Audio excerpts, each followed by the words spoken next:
Daily Gameface. I'm Dr. Kim Lannon here with Lou. Why do you say it like that? I don't know. Okay. Because it was the way I said it. Yeah. Just the way I said it today.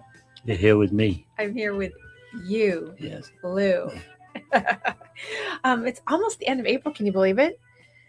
I had a question this morning. You had a question? Yeah. Okay. I had a thought this morning while waiting for you. Oh, okay. Was that a shot at me? No, not at all. Okay. Semi. What's the toughest day of recovery after the marathon? Is it the second day? Is it the fourth day? Is it I would say a week after? This year, usually for me, it's the second day, like not the immediate day after, but the second day, not this year, because I ended up filming that commercial the next day after this year. And because of that commercial, I got to use all of the recovery machines, like the flotation salt bed and the cryo machine and the red light bed down at Mass General Brigham Sports and Research Center, which I filmed the commercial, which we can watch, but I'll go back to that. So it actually helped me and relieve me for a couple of days. And then all of a sudden, Saturday and Sunday this past weekend, I was like, ooh. Yeah, like and it was my calves. And usually it's not my calves. It's usually my quads or my hamstrings. Nope, not this year. It was my calves. So I have switched out shoes. I have done some different things. But usually it's 2 days. It's not the day right after. It's usually. Yeah. But there's so many funny videos about, like people walking. I did walk backwards down the stairs the first night, which is what I do because it's easier, and it's easier to walk. Well, I should say for me, it's easier to walk down the stairs right away. But then as the day and the night goes on after the marathon, I end up having to either sideways step it and then sitting down to go to the bathroom, you have to like brace because your quads catch. Sitting down and getting up. Yeah. I was going to say getting up. Both. Yeah. So, but because I did get the wonderful honor of getting to be in that commercial and like filming it and doing recovery, those particular recovery techniques worked beautifully. Nice. Like I did a flotation in a 40-minute salt bath, and there were like stars and music and jets and this Sounds wonderful thing. And then I sat in, the red light bed that NASA uses, for recovery of the body. And then I also got to stand for 3 minutes in 170 degree below zero cryo machine. What? Yeah. Wow. Yeah. And that was called the beginner level. Wow.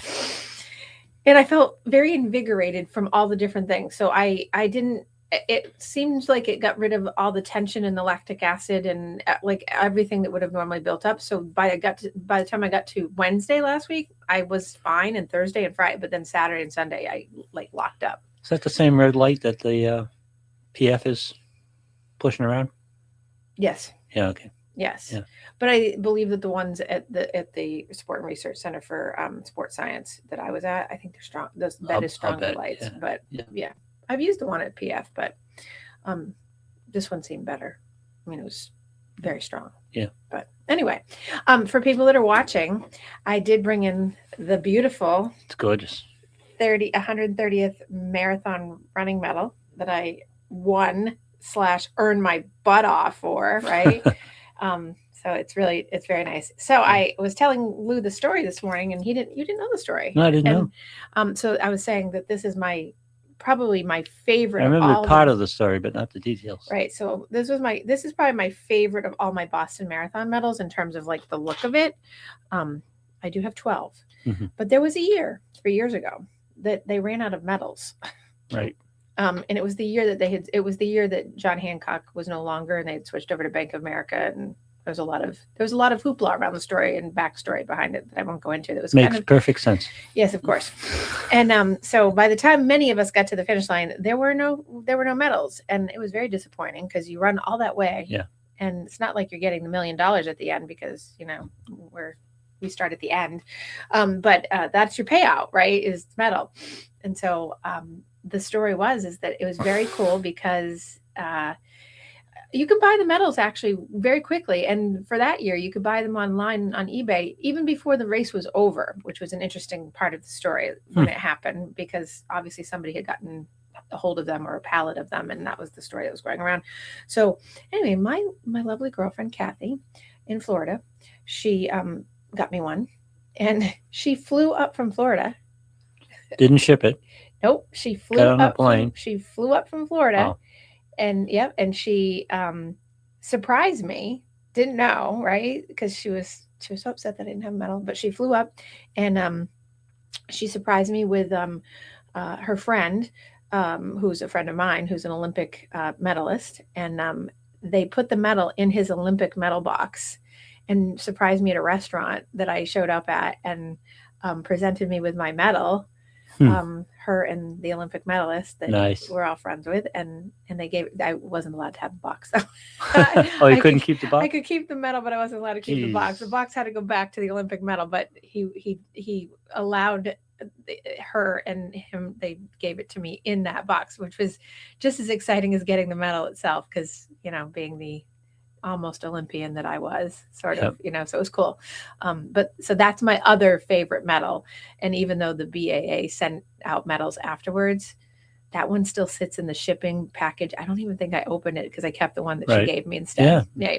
So that one, much more meaningful. Yeah. That one hangs. So that one's as my other favorite, but this one's just beautiful, like in terms of like the look of it. They did a really good job this year, so I was very excited. So for anyone that was looking, here it is. There it is. It's beautiful. If you can't see it, I'm sorry, but I brought it in because last week I left it in the car and I was not walking up and down stairs to a whole bunch of times to go get it again. As good as it looks too. It's solid. It's not. There's nothing cheap about that. No, it's a beautiful medal, right? Actually, people were complaining about their medal, like this medal this year, saying it was like falling apart by the time I got home. I'm like, well, what are you doing to it? Really? Yeah.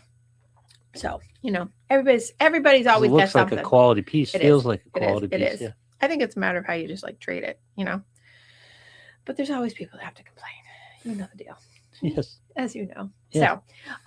So here we are, the end of April, and we're going into real spring, even though it was beautiful weather all week. Now today it's freezing.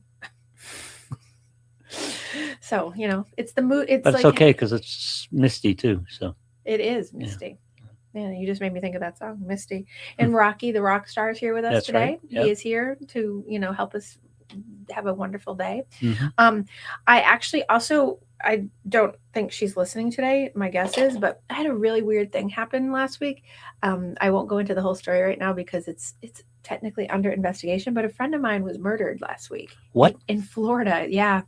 And he passed away. So I can't go into the details right now, but yes, I can tell you after. But all my thoughts and good energy. I don't ever say thoughts and prayers because that's not a thing for me, but I say good energy out into the world for him and for the whole family and for everything that's going on. And and it's related, and they're friends that are related to the Boston Marathon. So it came up in my head that that's how I know them and that's how I met them. So, but yeah, yes. So maybe someday I'll be able to go into the story. I just can't do it right now, but yeah. Crazy. I know. Crazy week. Burying questions. I know. I know, right? Well, you can ask me all of them afterwards. But so if you have good energy out in the world just for my friend Pat, that would be really good. Because his family. And his family. Yes. So anyway, back to, I know that everyone's probably listening. It's like, what is going on? So I know that was like a spray. That's how it got sprung on me. It's like, you're never going to believe what happened. And I'm like, what? So and I never know when you get up in the morning. It was weird. I had a guess when that text came through, but it was weird because 2 weeks before I had like this weird premonition about him, and I sometimes have those. Like I had this like premonition-y thing, like I hadn't thought about him in a while, but it was because we were coming into the marathon, and I thought about him, and I just had this weird feeling, and I had sort of mentioned it, and then all of a sudden, and I mean, no connection between me here and there, but it was like, but after the fact, I was like, oh my God. So I have those things. Those things happen to me. Like those thoughts. I have weird things like that. I'm very in tune. Interesting. You know how I am. I'm very intuitive to the world and the energy in the world. So I don't know if I believe in premonition. I believe in collective consciousness. I think that's the same thing. No, premonition is very specific. Well, so is collective consciousness. Yeah. I think we're sort of talking about the same thing now. Yeah. Essentially. It's a matter of degrees, but yeah. Or semantics. No, semantics. Yeah. Okay. So now my allergies are going to start acting up because you know what? I'm in this room and I swear Yeah. they need to clean the foam in here. I'm just saying. Okay, so we're back Foam's older than my kids. on. Okay. Well, God only can know what's in the soundproofing in this room. I only can know. Okay. Here, I have to clear my throat. Sorry. Excuse me. Pardon me for being rude. We'll check with the office on the way out. Yeah, I'm not saying a word. I've already said stuff. They were supposed to say something. So anyway, okay, back to rise. We're rising. No, we're not rising. No, Oh, you're just staring at me like in a weird way. No, that last comment. What? You talked to them and they were supposed to say something, but they didn't. Well, they were supposed to do I have a message coming? No, they were supposed to do something last year when I asked them about it. I don't know if they did anything. No, they didn't. Okay, that was all I'm saying. You're so funny. No, they weren't going to talk to you. Don't worry. You're fine. You're so funny. Did you just get the bear in the back of the cave thing? Yes. Oh, for God's sake. It's not about you. Jeez. Perfect segue into my rise. Yeah, okay. Integrating mindset. We're talking about the integration, the I piece today. We're talking about that because we have so many things on the table about like, you know, the R, the I, the S, and the E. But today we're talking about integrating mindset change. And the reason why that's come up is every week, you know, obviously people come up with questions and then I kind of filter through and I'm like, this would be a good segue to like this. So this actually might be a 2-part series today and next week. Oh, speaking of next week. Oh no, next week we're fine, right? Next week we're fine. Okay. So we might not have a show the 13th? 13th. Okay. So we'll let you know. All right. Vampire musical. Lou. You never know. You get up in the morning, you never know. Lou, are you going to see Dracula? No. You're going to see Vampire the Musical? Lost Boys. Oh, that's what you're going to see. Yeah. Okay. In Manhattan? In Broadway. On Broadway, yeah. So yeah. In Manhattan. Yes. Wow. You're gonna my son lives in Brooklyn, so you're gonna be in Manhattan. I'm gonna be in Manhattan. We're all gonna be in Manhattan. That day? No. Oh, okay. I'm not telling when. All right. Within the next shouldn't 2 I weeks. say when? I'm not saying when because I don't need that. But I'm just saying, oh my God, we're both gonna be in New York City on Broadway. My kids and I, for gifts, we exchange experiences. So yes, they came up with this so we could all get together and see my boy in Brooklyn. And that's lovely. Yeah. That's gonna be fun. Yeah. I know. I'm gonna see 3 shows in one weekend. Wow. Mm-hmm. Is Lost Boys one of them? No. No, it's not. I believe it's Lost Boys. Yeah. I bet you can guess what one of the shows is I'm seeing. Wicked. Yeah. Yeah. I've lost track of how many times, but this is the new cast, so it's new. Do you know this? We're into the woods now. Okay. Do you know there's an immersive Phantom? Yes, I do. I want to go see that. Phantom is awesome. There's a whole bunch of different like new immersive things like that that are out. That's a big thing. Yeah. Are you going to do it? I'd love to go see it. Oh. No current plans, but I'd love to go. Well, there you go. You should tell your kids. Yeah. So, okay. Are you done with the going into the woods? Yeah. Okay, good. Okay, so integrating mindset change, mm-hmm. right? So a lot of people think it's easy. A lot of people think it's hard. A lot of people also don't work at it. A lot of people want instant gratification. Mm-hmm. And a lot of people think that there's some kind of instant, like single, like one linear breakthrough. That is not true. Right.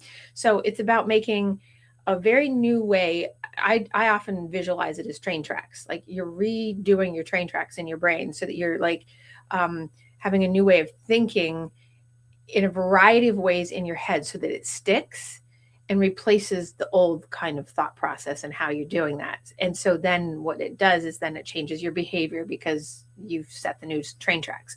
So most people fail. I use that loosely. They fail. They're not successful at this because they don't understand how to get to the new mindset.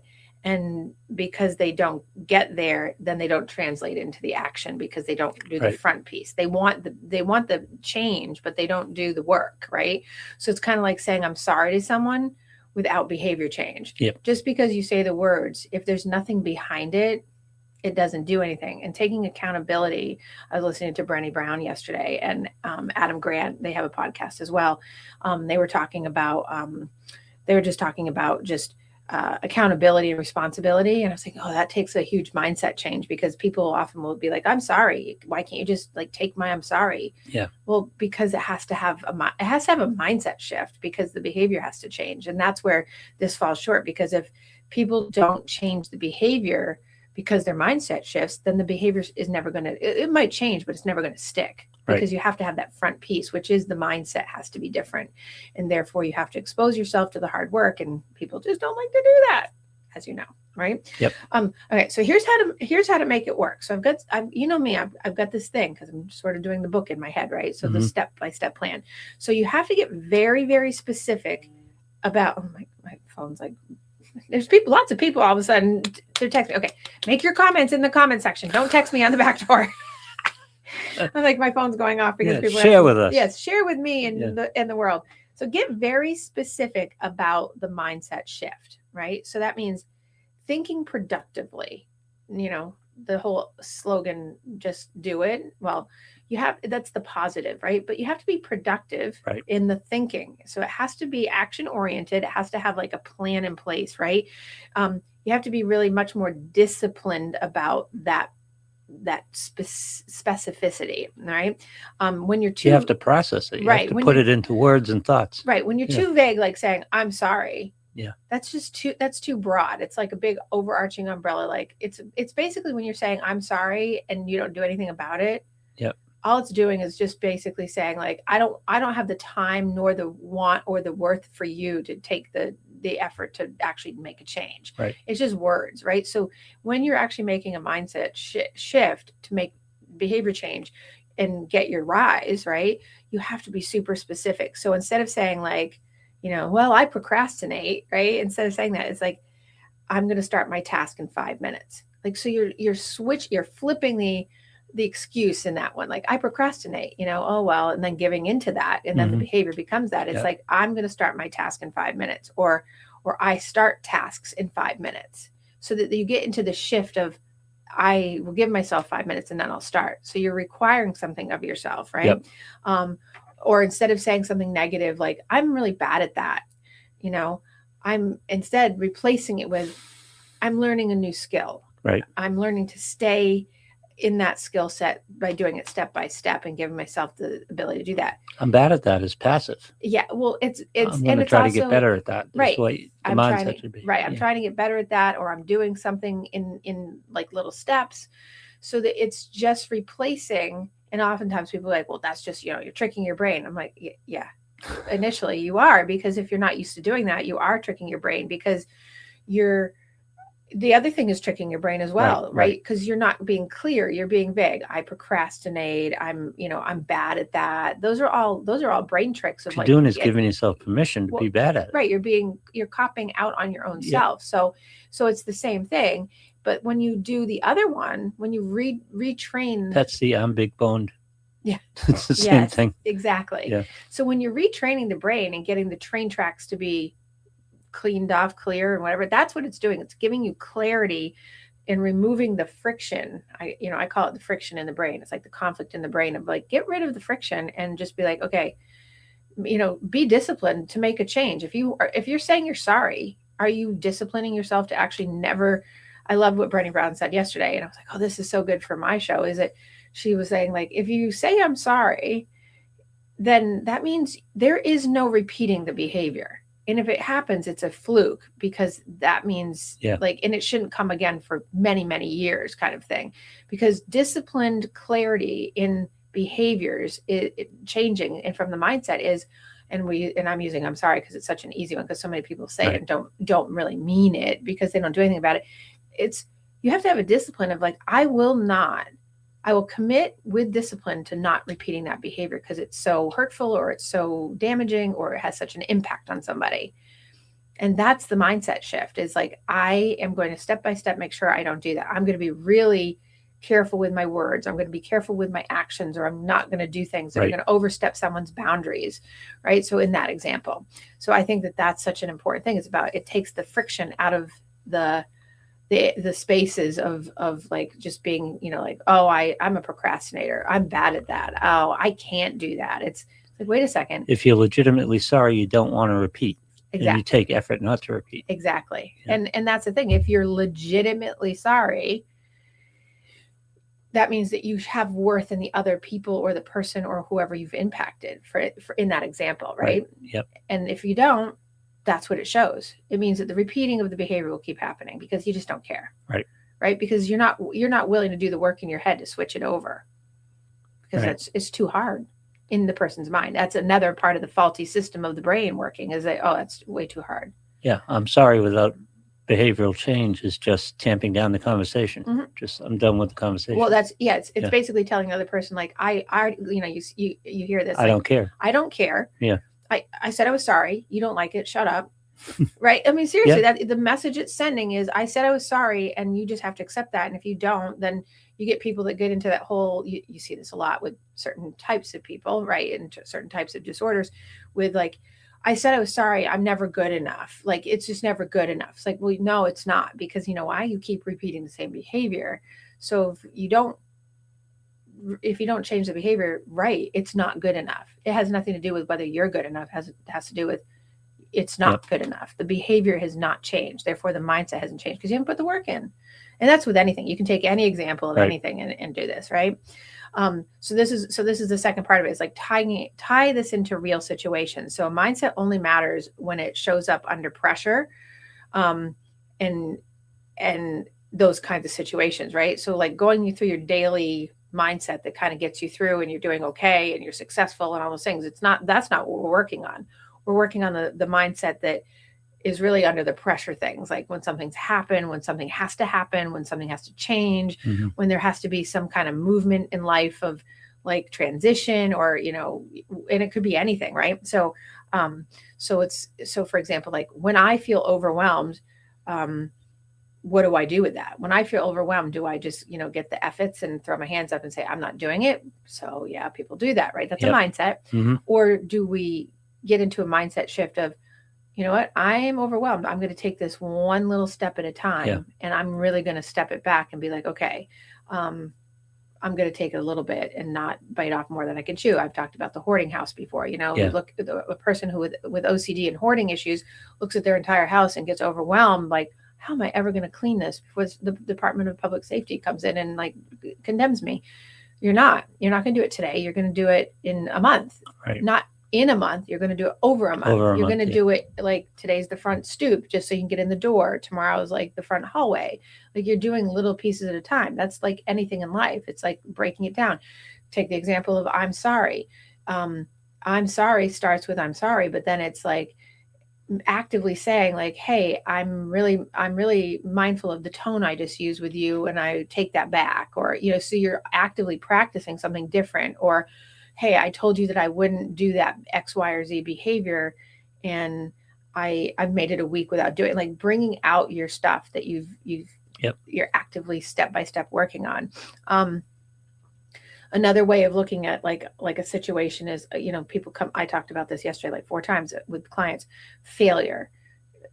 People talking about when I fail, I'm a bad person, or when I fail, I'm no good. It's never good enough. I'm not perfect enough, and therefore I can't function, right?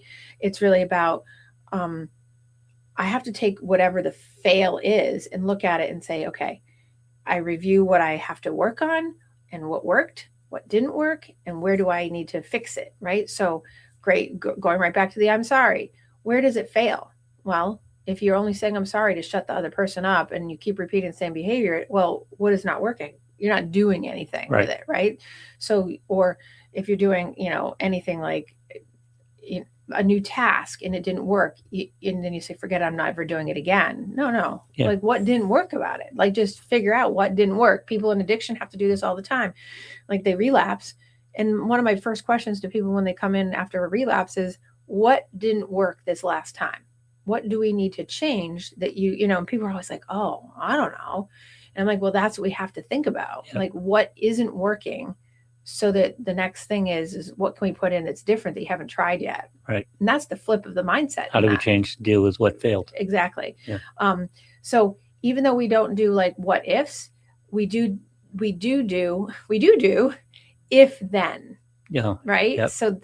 So what ifs are negative, But if we do the technique, which is the if then, it's a great strategy, because if this happens, then that will be the outcome. So it's a much better mindset flip, and a more reliable way to make a flip and switch in the head and the brain, because you're not doing, well, what if? No, it's if this happens, or if this change occurs, then this will be the outcome. So you're doing if then. That's a very different thing than, oh, what if I don't? What if I do? That's just a spinning loop. But if you do real time, situational, like if this, then this, if Right. this, then this. So you're doing a production of generating multiple alternatives to that linear way of thinking, which is the all or nothing thinking, the black and white thinking of like, it's You're either responding rather than reacting. acting, right? Yeah. So, it's either success or fail. No, there's a gray area, or, Right. or I like to say rainbow of colors in between that people miss, because they get so regimented into that inflexibility in their brain of having non-movement in the actual integration of things in their brain, right? Yep. The eye. So this is really important to put in that if then strategy. So it's like cause effect. If I do this, then this happens. If I do that, this happens. Not, well, what if, and then I fail, right? No, there you go. That's the old way we think. We don't want that. Okay. The next piece is to expect that you need to plan for resistance. So your old mindset will be the default, and it will resist you, because the old mindset is going to keep telling you, because it's a protector, it's a survival instinct, it's the way it's coped, it soothes you, even though it isn't a good one for you, right? So your old mindset isn't wrong, it's familiar, it's default. It's the devil you know. Right, it's the devil you know. And that's why people are like, oh, it's so much easier just to do that. Yeah, but you're still doing the same thing. It's like, well, it's like teaching kids, I'm sorry.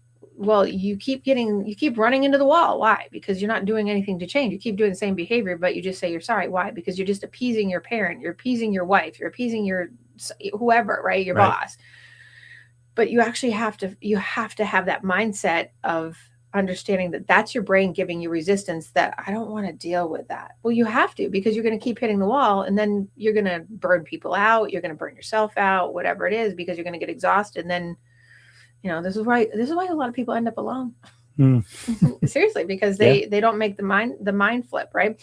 So the familiarity of your mindset isn't wrong is not your friend. And so that's where you have to know that you have to plan for that resistance to come up. So you have it. So I often will tell clients that that's like an inner, like back chatter. That's the inner pushback that you're getting. And that's why your brain defaults, because you'll notice that you have inner pushback of like, oh, I don't like this. This is hard work. This is too painful. Someone asks you a question like, I ask in my practice all the time, like, well, what was that like? Or why would you think that would work, or whatever? People will just be like, you can see it's like, I don't want to think about that. Right. Because one, it's a lot of work. And also they already know it brings up stuff, and then they get like angry at the whole process, essentially. Right. And essentially the anger is at themselves, but if they can find a target, their kid, their wife, their husband, their boss, their friend, whatever, they'll go at them, because then it's easier, because that's their default. Make themselves victims. Right. Exactly. Yeah. It's external.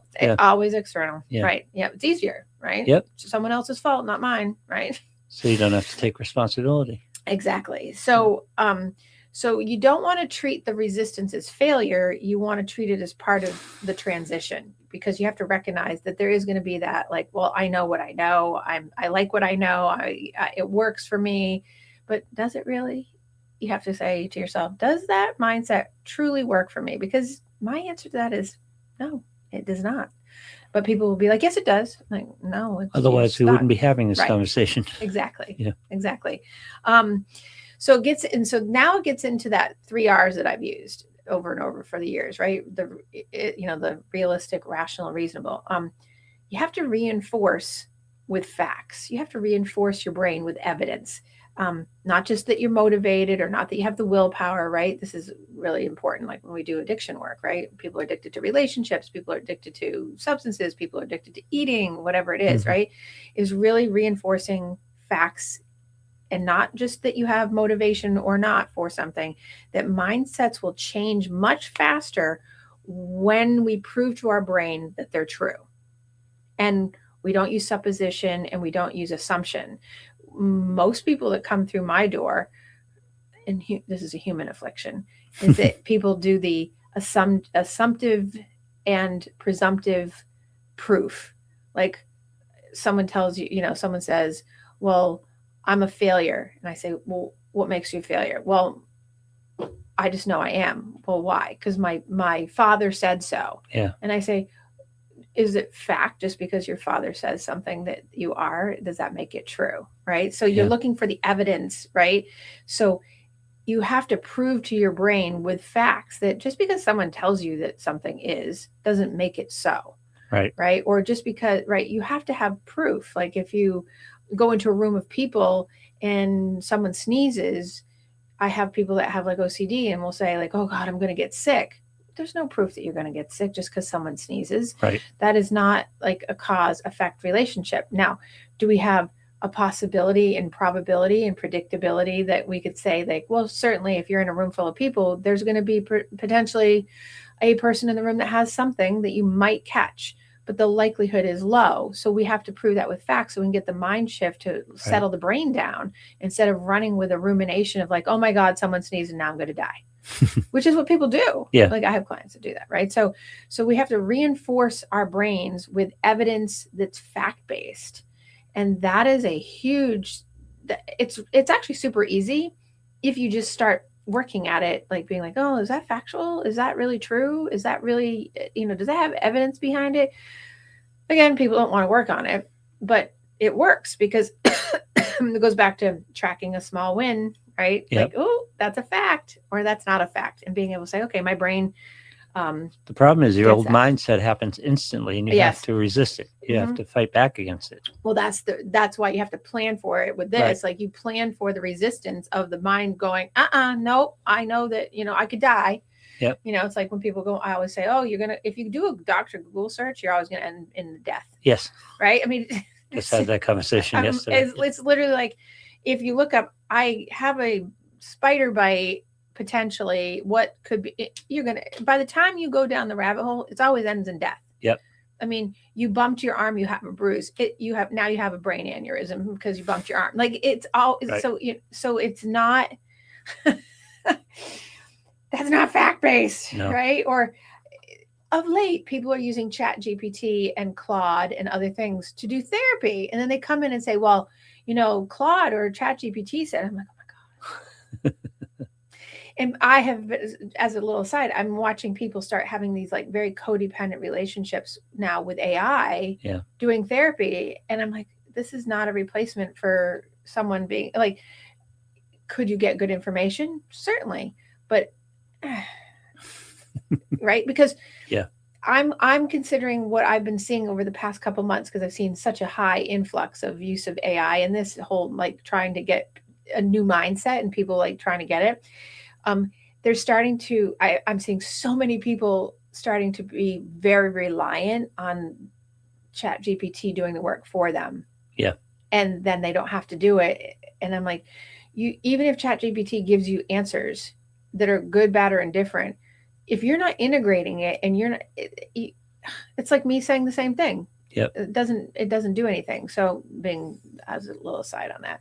So, okay. So going back to the reinforcement of facts, right? So tracking your small wins, which I always talk about, write down or note in your notes on your phone, or write down like little things. I have one client that keeps like a little notebook in their car and like writes down like their little moments where they have a mindset shift, like a word or like a moment. They'll be like success. They'll write like success moment. And then they'll just give themselves like a reminder. Yeah. Now, sometimes they go back and look at it and sometimes they don't. I think it makes them feel better when we started doing it like 2 years ago I think it just makes them feel better that they're tracking their wins, so that like when they open up, they've got pages, instead of it being like, oh, I have nothing. They're actually like, look at how many wins I've got. So we review it on occasion, so it works beautifully. But that's just processing. It's Right. taking emotion and putting it into words, Exactly. which is important. Right. But people don't like doing that. Yeah. Why? One, not because it's hard, but because it's hard. It's not hard. It's not hard, but so the mindset is that it's hard. The mindset that it takes too much time. No, it doesn't. You can do it in your head. You can do it exactly. Yeah. And if I ask you to do an extra step of like, write it down, make a sticky note, reflect once a week on a Friday night, like, did I have some momentary changes this week of like how I behaved or how I thought about something? Hey, do that. It really doesn't take a lot. You spend so much time. There's so much research on how many moments in time, seconds, milliseconds, minutes, hours that we spend in worry mode and meta worry mode and all the other things. You have time to flip this around. Well, that's primal. That's survival. Right. So you have to put it, but you have to put the effort in, because if you don't put the effort in, I talk about AI, right? If you don't put the effort in and you don't do the work, your brain, like the computer, doesn't update, right? Yeah. So if you think of it like new information comes in, your brain, like a computer, has to update, and it will update based on what you're doing for the work. So if you're doing the default and what's familiar, it's just going to reboot to when you turn it back on and get it going every morning or whatever, it's going to go to its default. Right. But if you're uploading new information, you're uploading new perspectives, you're uploading new ways to look at things, you're doing the if-then, you're doing different strategies, the brain is going to update based on new beliefs, based on fact and evidence, and not just external affirmation like, am I okay? Am I okay? Am I okay? Because so many people will say, am I going to get better? And I'm like, well, yes, but not if you, and I use but, and I specifically semantically like, but not if you don't do the work. Right. And if you do the work, yes. If you want it to happen to you and for you, no. If you do the work, yes. See, the problem that you guys face all the time, therapists and counselors, is that TV and movies has presented therapy as a epiphany-based art. Yes. Because in every movie, someone has an epiphany. Right. Yeah. And they change instantly in therapy, and it doesn't work that way. Exactly. Yeah. Exactly. No, it does not work that way. And I'm very clear when my clients start with me on the very first session. I always tell clients, unless they know me, right? I always tell clients, this is a process. This is not overnight. I just had a couple new people start this week, and I always say, this is a process. This is not quick fix. This is not overnight. There are light switch moments, but you have to resist going home and falling back into the same old patterns. Exactly. I mean, and also I have, and I was just teaching this in my class last week and the week before, and I had a couple clients have little moments of, they've been with me for 5-6 years, and they just blocked out some information that really would have been beneficial. It happens all the time, by the way. And you probably had this happen to you too. All of a sudden, because their mindset didn't think it was important information, because they had compartmentalized it to be like, oh, that's not relevant. It actually became, when they were like, oh, by the way, did I ever tell you blah, blah, blah. And they tell me, I'm like, oh my God, that piece of information explains like all of this. Right. And we haven't had it. Right. So that's why the mindset shift and integrating that I part of the rise is so important, because you have to get out of your default mode that you've accepted certain things, well, that's the way it is, or it's normal to have, like, wait a second, let's cross check that and do some fact-based evidence checking. And people don't do that. They do it themselves, thinking that they did it because they assumptively say, oh, well, that's normal. Is it? We don't know. Right. So it's really, that's why it's important to reinforce with like fact and evidence and question everything. Be like, okay, even if you think you processed through, reprocess again. That's a good sign, because they feel comfortable with the process to bring this up. Right. And they've realized themselves that it might be part of the picture, might be part of the puzzle. Exactly. Yeah. Right. Because their brain, I think of those times as brain relaxation, where all of a sudden it's like the brain relaxes because it's so comfortable in the environment with the doctor, or it's safe to open the cupboard and look at this again. And they might not even realize that it was going to have an aha moment, but then it's like, oh, someone like me goes, aha, wait a second. Cause that's what I do. I'm always like, oh my God. Yeah. Like that right there, that explains so much. Right. So that's important. Yeah. But I think it's just going back to that really quickly, that piece on knowing that when you have these mindset shifts to integrate them, think of it like you're uploading new information so that your brain is updating like a computer. It's getting a new version of yourself. Yep. And that's what people are looking for, but you have to know that that's what it is. That's what it's like. I liken it to, right? The next piece in terms of mindset is changing your environment. If your surroundings and people in your environment, and I've talked about your vibe of your tribe, are people who support your old mindset, you will keep reverting to that mindset. Right. If you surround yourself with shit, you will probably have shit. Yep. I can't mix words. That is the way it is. If you surround yourself with productivity, less toxicity, I mean, there's nothing pure and perfect, but if you are recognizing in your life that you have stuff that influences you, that drags you down and holds you back, you might not be able to get rid of it. You might not be able to completely put it at bay, but you can certainly get around this for yourself. You can counter it. You can counter it. And this is the pivot part, right? It goes back to that. I'm just doing it really specific today. Being able to really pivot around this. We have a really long comment from Stacia. Hello. Good morning, Stacia. Welcome. I love this topic. She says, it's something I've been working on for the past year. Love this. Yay. Negative critique has always been my knee-jerk reflex, especially with running and exercise. What I've had to do is make space for positivity and optimism, and had to literally force myself to lead with what went well. Yes. Oh my God. This is the work. Yay. I love it. I allow myself a brief moment to look at what I might be able to do better. One thing, not my what went well are now called celebrations, and have extended to my entire day, not just running. Yes. Yeah. Oh my God. Yes. So this is so good, because that's a prime example of exactly how to shift out of that old mindset into the new, because it's just I don't know if same experience, same influence, different mindset and different outcome. Right. And I know that this will sound weird, but that's so simple and easy. Yeah. Like, look at like how easy, it's because I'm blind and I can't read from that far away, but look how easy, like she just looks at what went well and allows herself to say that went well in this way. Right. It's kind of like me saying last week, I'm going to use Stacia because she was using running, because she and I are runners together, and I know Stacia. So, but instead of looking like people look at time, or people look at like, mile splits or whatever, like what went well. Remember last week, I was like, it was such an epically wonderful, it was my best marathon ever. I've done 17 marathons, and people are like, oh, what was your time? I'm like, no. It was overall, the time wasn't, that's not what I'm talking about. You know me, time isn't the matter. It was the overall, what went well. Like the morning in my head that readjusted because I started out rough, the fact that the weather was great, the fact that the crowds were beyond this shit, like, and I focused all on that. And I'm like, people have the way you adapted to all the changes. Yeah. And I pivoted because I started out rough that morning. And if I hadn't have done what I'm practicing here and talking about, and what Stacia's talking about, I would have crashed.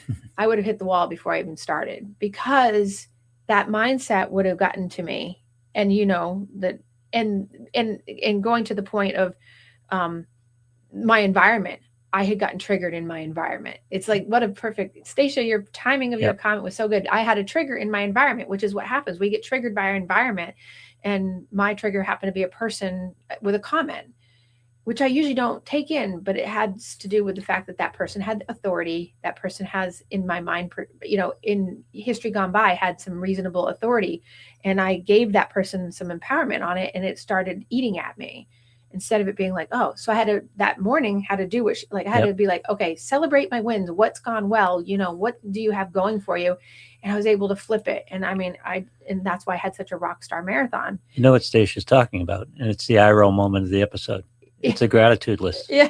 That's exactly what it is. Yeah, it is. It's like, or what am I or what have I valued? A positivity list or a productivity list. Yeah. What did I do well instead of ruminating on what went wrong? Right. And because people think that doesn't work. That's why it's the eye roll moment. They're like, oh my God. And the eye roll comes from like, oh, that's so much work. Well, my favorite question to my kids all the time, what did you learn? Instead of focusing on what went wrong, what did you learn from it? Right. Exactly. What are you bringing forward? Right. And you get the eye roll because it's like, oh, but that's so much work. Well, I know, because it sounds so, Well, it sounds like you should be lighting incense, but well, we can. Gratitude lists are powerful. So powerful. That's why I tell people just do it in your head at night. Do it in your head at night. Do 2 things that you went well. You don't have to have a journal or anything. Nope. People, I know it gets into this whole. Oh my God, it's so much work.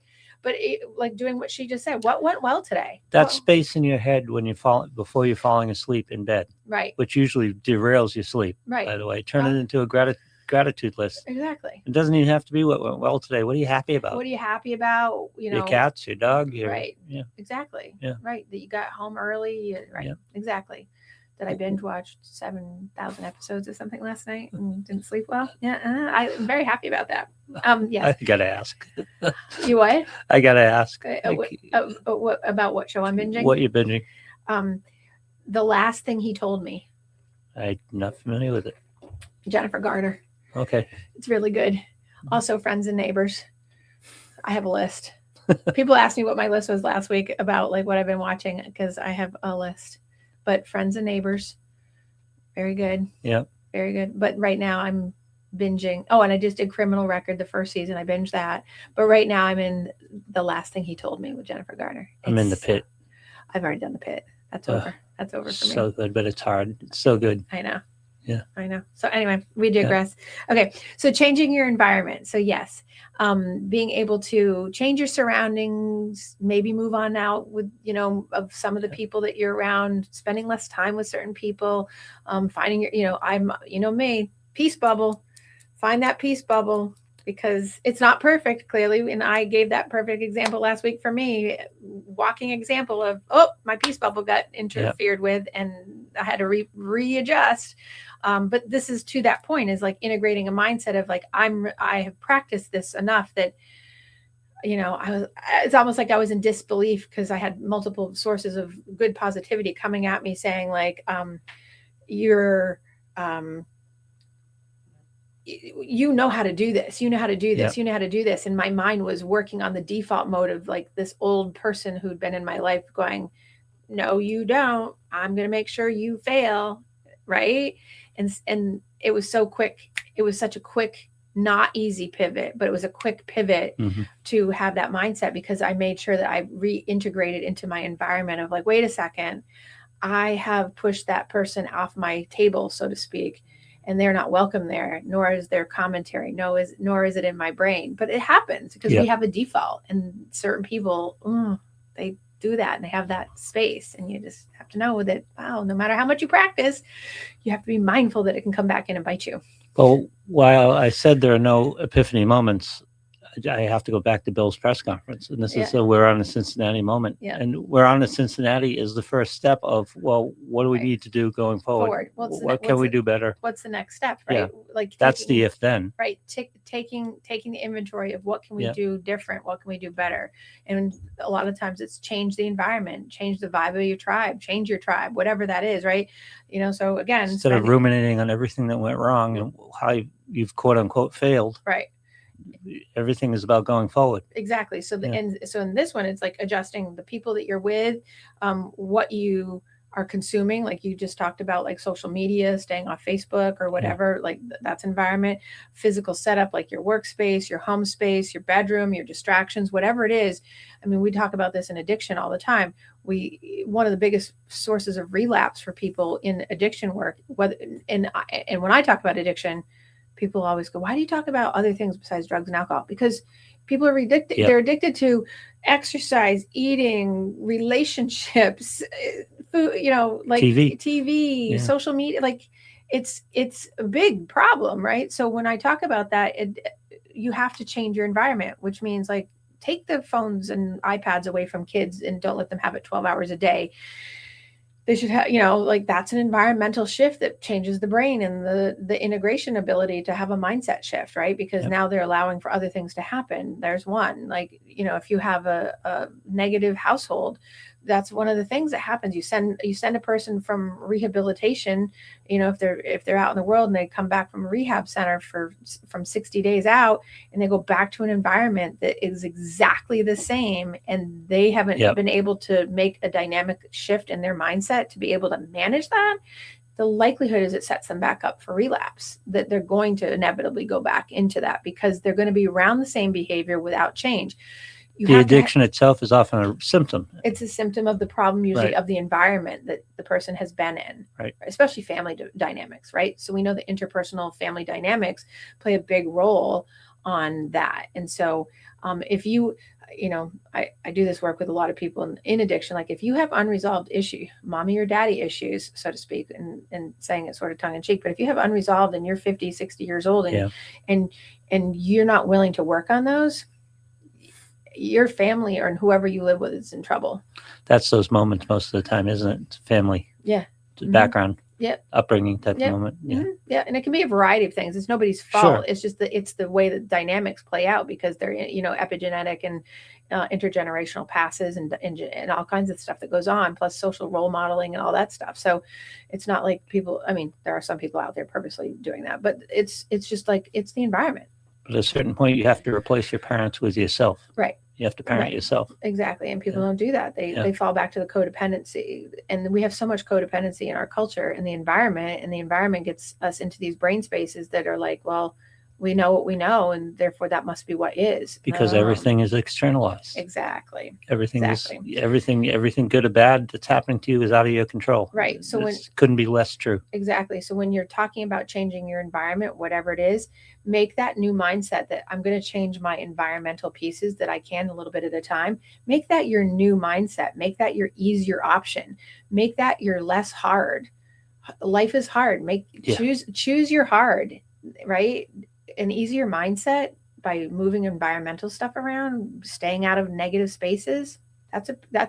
In my mind, that's a pretty easy move. Right? My thing is unnecessary hard. Avoid unnecessary hard. Exactly. But people go right into it. It's like they swim right towards it. It's like the fire. Like, I'm coming. It gives them an excuse for their outcomes. Well, yeah, because the outcome is going to be crash and burn. Right. And it's like, see, I told you. It's like, no, you could have done something different, right? You could have made a different choice there. And that's, I do that a lot with clients. Like there were 5 other choices. And the clients will always like, no, there's not. And I'm like, really? Because I'm getting ready to list them. and I do, right? Yeah. It's like, no, there's this choice and that choice and this choice. And you chose to do that. You chose to speak like that. You chose to act like that. You chose to blah, blah, blah. And people will fight back with me on that. I mean, not fight, but they'll be like, they'll resist back and be like, I did not. I'm like, no, you got kicked out of your house because you chose to do this X, Y, and Z thing. And your choices led to a person on the other side having to say, I can't have you around me. Yep. Period. I mean, as an example, right? Like that's not because of them. But accepting it was their choices is accepting responsibility. Right. And people will not do that. And people don't like to do that because it's so much easier to be like, it's harder. Well, it's the Darvo thing. It's the gaslight. It's the deny that it happened, argue about it, get angry, reverse the victim, become the victim, and then the other person now becomes the offender. Darvo. Yep. Right? Externalize blame. Like, I can't take responsibility for the fact that I hurt you. You are hurt. That's not my fault. If I hurt you, right? It's the I'm sorry. I'm sorry you feel that way. I'm sorry you feel that way. Like that's not an apology. Yeah. As we know. Yeah. So, okay. So then the next piece of this, right, is practicing identity, not just behavior. So becoming your mindset, right? You're already your mindset as is, right? So instead of saying, I'm trying to be blah, blah, blah, it's, you have to have in your head is, I'm someone who wants to follow through on things. I'm someone who wants to be seen as a positive role model. And what do? You do that by doing small repeated behaviors that are stackable, that make that happen, right? So repeatable actions that stack up, that are like, I'm someone who follows through. If you're being told by people, you break promises, you don't follow through, and then you just keep saying, I'm sorry, and keep doing it, here's a great lesson. Yeah. It's like practice a different identity. I'm going to be someone who follows through. I'm not going to be that person. I'm not going to be the person that doesn't show up for my kid. I'm not going to be the person that doesn't show up for my family or my boss or whatever it is. I'm going to show up for myself, because if you're not showing up for yourself, you sure as hell aren't going to show up for anybody else. And most people aren't showing up for themselves because what do? They externalize. Yep. Parenting lights a fire. It should light a fire under that, because you're modeling for your kids. Right. So you got to be a better person. Right. A lot of people aren't, they don't parent well either. Yeah. So that identity, changing your identity mindset, like who are you? That identity-based change is more durable than like any other like goal-oriented change. Like, because goal is still external. But when you're like, want to be, who do you want to be? Yeah. Do you want be a person that's accountable, seen as responsible, respected, having integrity, honor, all these things? Well, what behaviors are we looking at that are doing that? Yep. As opposed to, I have a goal that I'm going to be like a nice person today. I have people be like, well, I'm going to be a better person today. And I'll say, what does that look like? And then they get mad. I'm like, well, yeah, because they don't want to do the work that goes into having to, like, just because you say I'm going to be a better person. Okay, what does that look like? Yeah. And I'll get, well, you'll see. What is that? You'll see. Okay, but what does it look like? What, like, process it. What kind of, like, give me a scenario. No, it's very difficult because people aren't that, because they're just talking to talk when they do that, right? So the identity change is super important, and that has to happen internally. Like, I want to be seen as a person who is loving, kind, and compassionate, not a person who breaks promises, not a person who doesn't show up, not a person who's not nice, or is perceived that way in certain circumstances. All of a sudden narcissism comes into my head, like, right? So, and then on the heels of that is like, keep this super small and consistent. Don't go big picture, don't go too broad, too big and bite off more than you can chew. Right. Like, keep it really small and consistent, because when you have big dramatic plans and big dramatic shifts, and it feels really exciting, kind of like, I'm going to lose 30 pounds in January, right? Exactly. Yep. But that doesn't last. If you focus on one mindset shift, like a week, one mindset shift, like waking up every morning with a happy thought and being smiling, or, do one shift at a time and do a daily repetition of one thing over 5 things with intensity, because you can't maintain that. Right. And people try to be like, I'm going to do it, and then it fails. Right? Because why? Because it's not keeping it small and consistent. Like Stacia was saying, what went well? Asking yourself on a day-to-day, something like, what went well? What was good today? Think of the tree branch that creates in terms of positive outlooks, because just starting with what went well leads you into so many other positive paths. Right. Exactly. Exactly. It all integrates. Right. And you don't have to do 6 steps a day. Just do one, and that gets the ball rolling. And that's the if-then. If I do this, then what will happen? Let's see. Right. If I say what went well today, then what's going to happen in my mindset? Not if I ask myself 5 questions, or if I have to look, it's like, no, just ask what went well, or what was one good thing about today? Yep. And if your mindset goes right to nothing, then that's, you've got to like revamp that. You got to figure out, well, did I change my environment? Did I pivot on something today? Did I make a person smile today? It's so basic. There are 20 good things that can happen to you today. Just find one. Right. Yeah. Instead of looking at the negative. So anyway, on that note, in this juncture of the show, so this will be a 2-parter, because so that's going to shift into the show next week, where I'm going to talk about how it's the concept of low confidence or low self-esteem and overthinking are connected to this concept of mindset shift, right? So next week, I'm going to talk about like how we fix overthinking and low confidence, because they pull you back, and they pull you back into this mindset, fixed mindset, instead of an open, moving forward mindset. So that's my next piece, is to add in like a practical sort of like point by point lesson again on how to take and not do the overthinking in that negative way that lowers your self-confidence, that makes you get stuck and not integrate new stuff. Right. So that's the next piece for next week. Nice. Right. So, so I'll give you all those tips next week. But anyway, you guys have a fantastic week. I will be here with you next week, God willing, and we will have a lovely time talking about overthinking and low self-esteem and how to integrate it into your rise. Everyone get out there and rise today. Have a great week.